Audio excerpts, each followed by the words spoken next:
pessoal, tudo bem com vocês? Vamos iniciar hoje a lição 6, que vai trazer a variação entre grandezas e regra de 3.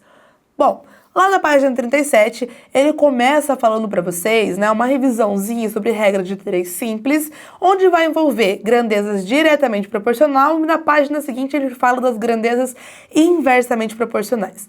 Antes de tudo, a gente precisa só relembrar o que é uma grandeza, A grandeza é tudo aquilo que você pode mensurar, ou seja, medir. Tudo que vai envolver ali, então, uma medida, um número, uma ideia ali que você pode representar através de algarismos, podemos pensar, então, que são grandezas. E o que seriam grandezas proporcionais? Significa que eu consigo estabelecer uma relação entre as grandezas, que pode ser de forma direta ou inversa. O que seria ser diretamente proporcional? Por exemplo, uma receita de bolo. Se eu vou fazer um bolo e eu quero fazer, na verdade, 2, eu preciso dobrar os ingredientes, porque eu dobrei a quantidade de bolo, tenho que fazer na mesma proporção a dobra ali na quantidade dos ingredientes. Isso é diretamente proporcional. Agora, por exemplo, eu estou lá dirigindo numa viagem, estou a 100 km por hora e percebo que eu levei 2 horas para chegar. Na volta, eu quero ir mais rápido, então eu vou aumentar a minha velocidade. Se eu aumentar a minha velocidade, o tempo que eu vou demorar tem que diminuir. Então eu aumentei uma grandeza, diminui a outra na mesma proporção. Isso significa daí que é inversamente proporcional. E como que a gente pode fazer isso, Com as flechinhas, como tem uns exemplos aqui, A gente põe as flechinhas para indicar o sentido se está aumentando ou diminuindo, mas a gente vai ver isso direto ali nas questões, pode ser? Então vamos comigo, vamos para a página 39, começando com a questão 1. Especialistas afirmam que, caso o consumo de água seja caracterizado com um alto desperdício, em um futuro próximo poderá haver uma escassez de água na Terra.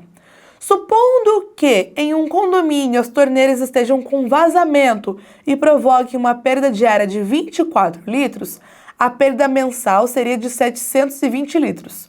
Isso significa que, no período de 1 ano, serão desperdiçados. Bom, veja o que está acontecendo ali. Ele está trazendo para você as relações de 2 grandezas, a quantidade de tempo e litros. Então, eu sei que em um dia são 24 litros. Aí ele já traz para você também em mês. Um mês seriam 720 litros. Só que agora ele está perguntando o que aconteceria em 1 ano. Vai ser mais fácil a gente pensar em meses do que dias, Porque 1 ano tem muitos dias. Aqui fica um pouquinho mais tranquilo. Só que você, para resolver essa questão, a gente precisa deixar a grandeza na mesma unidade, Então, se ele está falando em ano e meses, vamos deixar aqui, ao invés de ano, a gente vai colocar aqui 12 meses. E eu não sei quantos litros. Aqui entra a minha incógnita, entra o X. Vamos analisar primeiro se ela é direta ou inversamente proporcional? Aqui ele é um pouquinho mais fácil de identificar, mas veja que a gente consegue com as flechas, Se ele está desperdiçando água, se em 1 mês ele desperdiça 720 litros, estou aumentando a quantidade de meses, minha flechinha está aumentando. Será que mais tempo, eu vou desperdiçar mais ou menos água? Vou desperdiçar mais, então a flechinha está no mesmo sentido. Flechinhas na mesma direção, grandezas diretamente proporcionais. Então aqui a gente faz a regra de 3 tradicional, multiplica em x. E é essa conta que a gente vai fazer aqui nessa questão, Então você vai ter lá 1 vezes o x é igual a 12 vezes 720. 1 vez o x já é x direto, E aí aqui a gente precisa fazer essa conta. Uma estratégia para vocês fazerem mais rápido, o 12 eu poderia escrever ele como 10 mais 2. Isso facilita para você fazer de cabeça, porque 10 vezes é como se fosse uma distributiva aqui, 10 vezes já dá 7.200. Com isso, você já sabe aqui, qual é a alternativa correta. Tá vendo como são dicas boas? Mas ainda teria mais 1.440, por isso que dá 8.640. 40 litros. Na dúvida, você pode fazer a continha ali sem problema nenhum. Aqui é apenas uma dica, certo? Vamos fazer mais uma questão? Então, agora a gente vai avançar aqui um pouquinho no seu material e vamos observar a questão 4, lá na página 40. O número de pães que uma padaria pode produzir é diretamente proporcional à quantidade de farinha utilizada.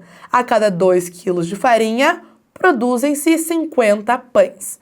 Complete a tabela abaixo com base na relação proporcional. Então, ele trouxe uma tabela onde primeiro ele apresenta a quantidade de farinha em quilos e embaixo ele quer saber a quantidade de pães. Bom, pelo enunciado, eu sei que a cada 2 quilos são 50, então eu já posso preencher aqui a primeiro espaço ali com a quantidade de pães. Agora, se eu tiver o dobro de farinha, né? Se eu tiver 4 quilos, dobrei a quantidade de farinhas, tenho que dobrar a quantidade de pães. Agora, se eu tivesse 6 quilos, né? Que é o triplo lá do original. Então, 2 vezes 3, 6 quilos de farinha. Tenho que ir agora para o triplo da quantidade de pães. Se eram 50 pães, agora passa a ser 150. Se eu vou agora para 8 quilos, né? Que é o dobro do 4 quilos, não é o quádruplo de 2 quilos. A gente pode usar a própria tabela como referência. 200. E se fossem 10 quilos? Se eu multiplicasse por 5 a minha receita? 250 pães. Observa uma outra coisa. Quando a gente tem ali, então, nessa ideia de proporção, percebeu que fez uma sequência? À medida que eu aumentando de 2 em 2 quilos, eu ia aumentando de 50 em 50 pães. 50, 100, 150, 200, 250. Então, a gente consegue analisar assim também. Você poderia ter percebido um padrão e ter completado a tabela sem observar necessariamente a razão de proporção. Na letra B, ele pede para você escrever a sentença algébrica que representa a relação entre a quantidade de farinha, F, em quilos, e o número de pães produzidos, tá? Então, o que a gente pode pensar? Que a quantidade de pães depende do quê? Da quantidade de farinhas. Se eu tivesse 1 quilo, eu posso pensar que 1 quilo faz 25 farinhas. E aí aqui, porque ele pediu em quilos, tá? Então, lá no início, ele falou para você o seguinte, ó. 2 quilos, 50 pães. Mas se eu vou generalizar aqui para a farinha em quilo, eu tenho que pensar nela em 1 quilo só. 1 quilo é a metade. Então, eu sei que a quantidade de pães vai ser multiplicada por 25 a cada 1 quilo de farinha. 1 quilo de farinha, 25 pães. Se eu tivesse 10 quilos de farinha, se eu fosse substituir aqui 25 vezes 10, não dá 250? Então, a gente consegue também estabelecer uma relação para descobrir mais receitas. Ok? Tranquilo aqui, pessoal? Bom, por hoje era isso e eu espero vocês no nosso próximo vídeo.